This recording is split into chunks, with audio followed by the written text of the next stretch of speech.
मध्ये श्री स्वामी समर्थ. आपल्या आयुष्यामध्ये रंगांचं खूप महत्त्व असतं. आपण फक्त नवरात्र आल्यानंतरच नवरात्रीच्या काळामध्ये फक्त आपण त्या रंगांकडे पाहत असतो. परंतु आपल्या पूर्ण जीवनामध्ये आपले जे ग्रहमान असतं त्या ग्रहमानानुसार जर आपण ह्या रंगांचा वापर आपल्या आयुष्यामध्ये जर केला तर तुम्हाला ते रंग अनुकूलता देऊन तुमची कामे वेळेवर होण्यास मदत होते. अनुभव घेऊन पहा. उदाहरणार्थ, प्रत्येक ग्रहाला एक एक रंग दिलेला आहे.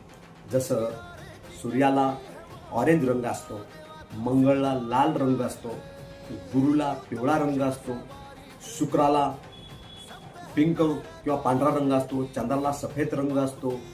असे वेगवेगळे रंग जर आपण आपल्या आयुष्यामध्ये वापरले, म्हणजे आपल्या मुलांक आणि भाग्यांकानुसार जर आपण